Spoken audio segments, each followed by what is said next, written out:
여러분 안녕하세요. 별별 이야기의 한경진입니다. 밤하늘에서는 수많은 별들이 빛나고 있는데요. 그중에는 화성이나 금성의 모습도 있습니다. 최근 화성 탐사 로봇 큐리오시티가 화성의 밤하늘에서 빛나는 지구의 모습을 찍어 화제가 됐는데요.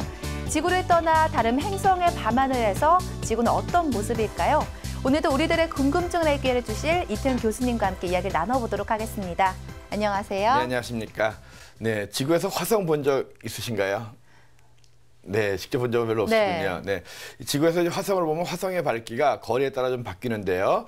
한 1등성으로부터 한 마이너스 한 3등성까지 굉장히 그 거리에 따라서 굉장히 밝게 보입니다. 네. 그래서 지구에서 보면 붉은색으로 보이는 화성, 멋있다 이런 생각 들거든요. 근데 화성에서 보면 지구를 보면 일단 지구가 화성보다 지름이 2배가 더 커요. 그러니까 면적은 거의 4배쯤 크겠죠. 거기다가 지구에는 화성에 없는 물이 있고 구름이 있습니다. 그만큼 햇빛을 또 많이 반사시켜요. 그러니까 화성에서 지구를 본다면 지구에서 보는 화성보다는 훨씬 밝게 보일 겁니다. 하지만 작은 점으로 보이죠.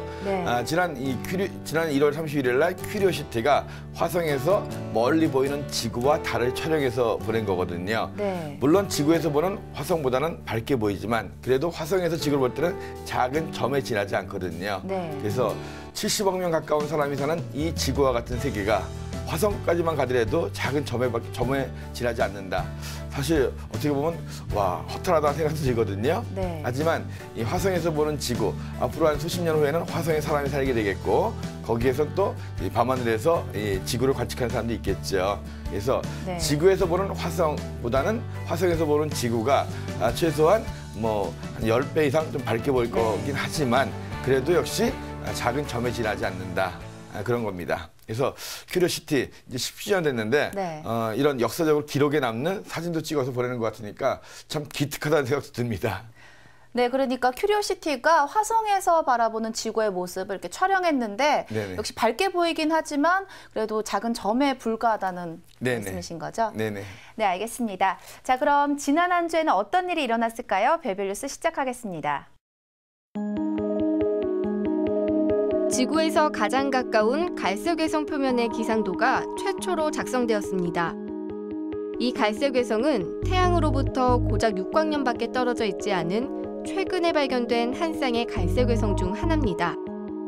갈색외성은 목성이나 토성과 같은 거대 가스행성과 희미하고 차가운 별 사이의 천체로 분류되고 있는 천체입니다. 관계자들은 갈색외성의 기상도가 외계 행성계의 대기 구조를 이해하고자 하는 목표에 한층 더 가깝게 다가갈 수 있게 해줄 것이라며 우리가 태양계 바깥에 있는 천체의 기상도를 그리기 시작했다는 것이 매우 흥분된다고 말했습니다. 유럽 남천문대 ESO의 초대형 망원경 VLT를 이용해서 작성된 갈색 외성의 기상도가 네이처지에 게재됐습니다. 교수님, 이번 소식 어떤 소식인가요? 네, 그러니까 갈색 외성, 좀 생소한 이름이죠? 네, 사실 들어본 적이 없는 것 같아요. 적색 외성은 들어보셨죠? 네, 많이 들어봤죠. 네, 이 별들의 이 온도에 따라 색깔이 틀려집니다. 그래서 가장 뜨거운 별은 푸른색을 띠고 있고요. 흰색, 노란색, 적색으로 갈수록 온도가 낮은 별이에요. 그래서 별 중에서 가장 온도가 낮은 별을 적색 외성이라고 합니다. 그래서 별은 태어날 때 중심의 온도가 1000만 도는 넘어야 돼요. 1000만 도가 넘어야지만이 수소끼리 모여서 핵융합 반응이 일어나고 스스로 빛을 내는 별이 됩니다. 근데 이 갈색 외성은 그 경계선에 못 미친 별이에요. 즉, 이 적색까지 가지 못한 중심에서 핵융합 반응이 시작될 정도로 질량이 안 되는 거예요. 1000만 도가 좀 못 미치는 별이죠. 그래서 우리 눈에 보이는 밝은 빛을 낼 수 없고 조금 어두운 적외선만 내는 그런 별이 되다만 태어나지 못한 그런 경계선에 놓이는 것들을 갈색 외성이라고 합니다. 장비가 안 좋을 때는 이런 희미한 빛이기 때문에 관측이 어렵죠.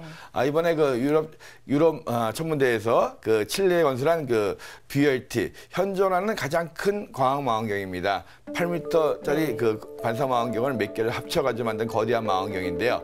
이 VLT에서 이 갈색 외성들을 발견했고 그 갈색 외성의 대기의 상태를 지도로서 나온 기상도를 만들었다는 거거든요. 그래서 이 일반적인 가시광선이 나오지 않는 그 갈색 외성을 찾아낸 것도 대단하고 그 갈색 외성이 많이 발견되지도 않았거든요. 네. 워낙 어둡기 때문에 그 갈색 외성을 갖다가 분석해서 그 갈색 외성의 대기의 상태를 나타내는 기상도를 만든 거거든요. 네. 이걸 보면서 먼 훗날 인간들이 이제 다른 별들에 가서 살게 되면 요즘 웨더에서 날씨 일기예보 하잖아요. 요즘은 네. 이제 전 세계 일기예보 하잖아요. 네. 앞으로는 우주 일기예보. 와. 여러분들이 가시는 지금 이 행성의 일기는 이렇습니다. 네. 구름 사진 보여주면서 네. 그럴 때가 올 것도 같다는 생각이 듭니다. 아, 빨리 그런 때가 와가지고 제가 한번 해보고 싶은 생각도 네, 드는데요. 그래서 갈색 외성은 별이 되지 못한 네. 그런 경계선에 놓인 그런 그 행성보다는 크고 네. 별보다는 작은 그 경계선에 놓인 그런 천체고요. 그 갈색 외성의 적외선들을 분석해가지고 네.